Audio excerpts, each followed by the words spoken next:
सन 2019 में भारत के जम्मू कश्मीर के पुलवामा में एक बहुत बड़ा टेररिस्ट अटैक हुआ था।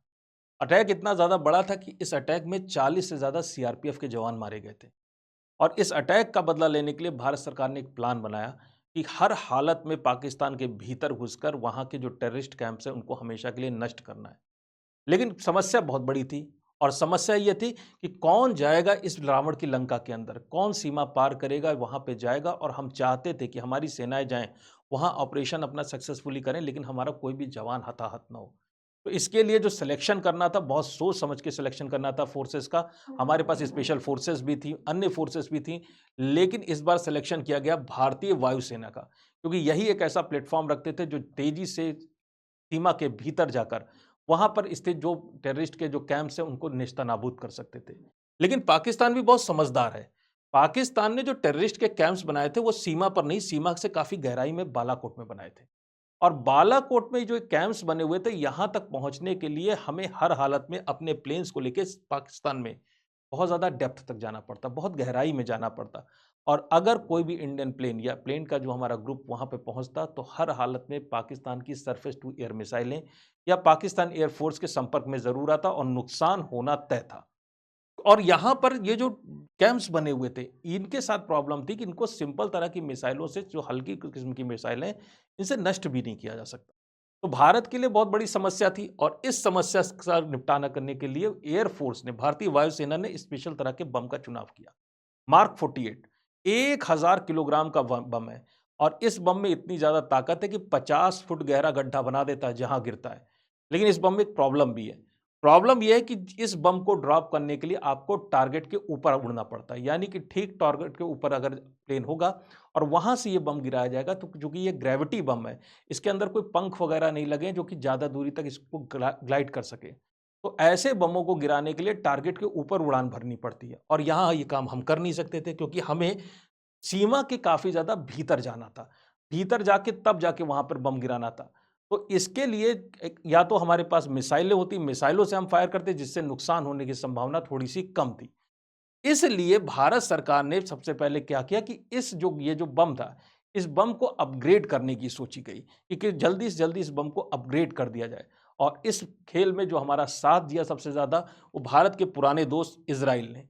इज़राइल से भारत ने कुछ ही दिन पहले स्पेशल तरह की किट्स खरीदी थी इन्हीं बम्स के लिए। नाम है स्पाइस 2000।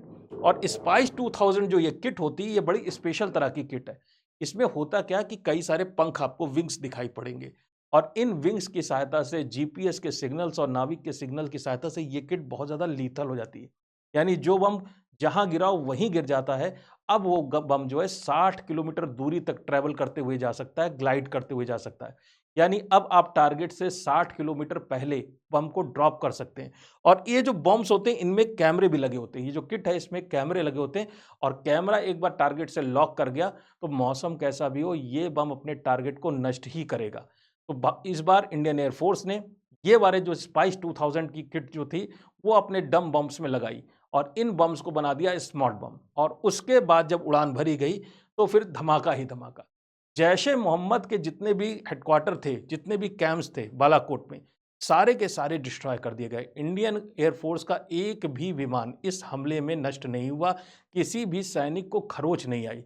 और जब सुबह हुई बालाकोट में, तो एक के बाद एक जो टेररिस्ट हैं, उनके जनाजे निकलना शुरू हो गए। लंबी लाइनें निकल लगना शुरू हो गईं। 10, 20, 30 गिनती नहीं थी। पूरे दिन जनाजे निकलते रहे, ये हालत हो गई कि गिनना मुश्किल हो गया कि कितने टेररिस्ट इसमें मारे गए थे। तो भारत सरकार की नज़र इस पर पड़ गई कि भाई ये बम तो ज़रूरी, ये जो किट है अगर हम लगा लें, तो हमारे पास जो सस्ते बम हैं, सस्ते हैं लेकिन लीथल हैं, ऐसे हैं कि पूरी की पूरी इमारत को ज़मींदोज़ कर दें। इन बम्स पे अगर ये किट लग गई, तो ऐसी स्थिति में हमारे सारे के सारे डम बम्स, जो ग्लाइड बम हैं, जो ग्रेविटी बम्स हैं, वो सब के सब ग्लाइड बम्स में कन्वर्ट हो जाएँगे, स्मार्ट बम बन जाएँगे। तो गवर्नमेंट ऑफ इंडिया ने जून में एक कॉन्ट्रैक्ट साइन किया इज़राइल के साथ। और इज़राइल के साथ कॉन्ट्रैक्ट जो ये साइन किया गया, इसमें इसी स्पाइस 2000 किट की माँग की गई। लेकिन हर दोस्ती के, हर सौदे की कुछ कीमत चुकानी पड़ती है। ये सौदा तय हुआ 300 करोड़ रुपए में, इनिशियल कॉस्ट रखी गई 300 करोड़ रुपया। भारत के लिए ये कॉस्ट देना बहुत मुश्किल था। 300 करोड़ रुपए से हम क्या कर रहे थे, केवल बम में पंख लगा रहे थे और वो 60 किलोमीटर की दूरी तक जाके फायर कर सकते थे। लेकिन ये करना ज़रूरी था। करना ज़रूरी इसलिए था क्योंकि हमारे पास जो पड़ोसी है, वो ऐसा शातिर पड़ोसी है जो कि कभी भी फिर से हिमाकत कर सकता है। वो हमेशा कैलकुलेशन में लगा रहता है कि कब इंडिया कमज़ोर है और जैसे ही इंडिया को कमज़ोर दिखाई पड़ेगा, जहाँ भी जिस भी आर्मामेंट में भारत की कमी दिखाई पड़ेगी, उसी हिसाब से ये पड़ोसी हमारा हमला डिज़ाइन कर लेता है। इसलिए भारत सरकार के लिए बहुत ज़्यादा ज़रूरी हो गया कि इस तरह की किट्स का कोई बंदोबस्त किया जाए। तो गवर्नमेंट ऑफ इंडिया ने अब की बार ऑर्डर दिया, इज़राइल को नहीं। इस बार ऑर्डर किसी और को दिया गया, कोई एक स्पेशल तरह की कंपनी जो दूसरी थी, लेकिन वो भारत सरकार की कंपनी थी। नाम है इसका डीआरडीओ। ये एक संस्था है भारत सरकार की, डिफेंस रिसर्च डेवलपमेंट ऑर्गेनाइजेशन। और इनसे कहा गया बिल्कुल इज़राइल की 2 कॉपी बम का स्वदेश में निर्माण करो। हमारे देश में भी ऐसी किट बननी चाहिए। कितना भी समय लगे, कितनी भी मेहनत लगे, कितना भी पैसा लगे, ऐसी किट हमें भी चाहिए जो कि हमारे सिंपल तरह के बम्स को लीथल मिसाइल्स में कन्वर्ट कर दें। और डीआरडीओ 2019 के बाद से 2026 तक लगातार इस पे काम करता रहा। 7 साल लग गए और 7 लंबे सालों के बाद अब जाके डीआरडीओ ने ये किट बनाकर तैयार की। किट का नाम रखा गया है तारा।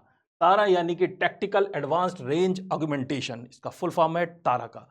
तारा जो किट है, ये जैसा कि नाम से स्पष्ट है, ये सिंपल वाले बम्स में जो साधारण बम है, उन्हीं में आगे और पीछे फिन्स लगा दिए जाते हैं, जीपीएस सिग्नल इनेबल्ड हो जाता है, कैमरा लग जाता है और बिल्कुल स्पाइस 2000 किट के बराबर ये हमला करने में सक्षम हो जाती है।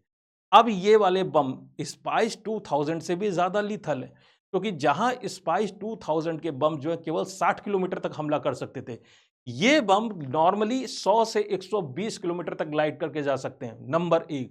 और अगर कंडीशन आइडल है, ठीक ऊंचाई पर छोड़ा जाए, तो ये बम 150 किलोमीटर तक दूर जाके स्ट्राइक करके अपने टारगेट को नष्ट कर सकता है। यानी कि रातों रात भारत ने जो सौदा किया था कुछ 100 किट्स के लिए, 300 करोड़ का सौदा किया गया था। और वो भी कैसा कि अगर इज़राइल और इंडिया के रिश्तों में कभी खटास आ जाए या कभी अमेरिका का प्रेशर हो, तो इस तरह की किट्स की सप्लाई इंडिया की बंद हो सकती थी।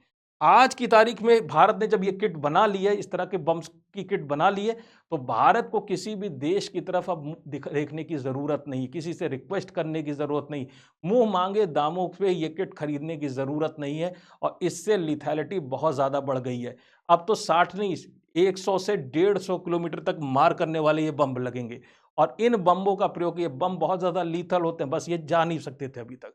अब ये बम बेसिकली क्या हो गया, सस्ते में, आम भाषा में कहें तो बहुत ही कम खर्चे में भारत ने अपने सस्ते बमों को स्मार्ट मिसाइलों में कन्वर्ट कर दिया। ऐसी स्थिति में दुश्मन का टारगेट अब उसके पास तक जाने की ज़रूरत नहीं, जान का खतरा उठाने की ज़रूरत नहीं।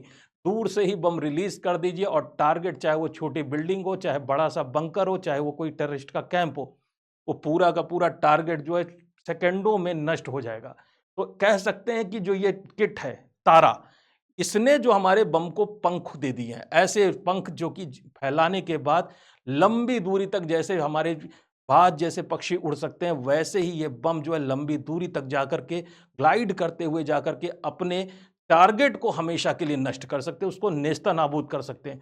और सबसे अच्छी बात है, ये एक ऐसी किट है जिसका डेवलपमेंट इंडिया कर रहा है और ज़रूरत पड़ने पे इसको हम अपने जो दोस्त देश हैं, जो हमारे फ्रेंडली नेशंस के जिनसे साथ-साथ हमारे अच्छे संबंध हैं, उनको हम सही कीमत पर सेल भी कर सकते हैं। तो ये मेक इन इंडिया के लिए और भारत की डिफेंस के लिए और भारत की संप्रभुता के लिए एक बहुत बड़ा टेस्ट है, जिसकी वजह से देश का नाम और सर दोनों ही ऊंचा होगा। तो आज के सेशन में यहीं तक मुलाकात रहेगी, फिर आपसे मिलेंगे नेक्स्ट वीडियो सेशन में। तब तक के लिए धन्यवाद।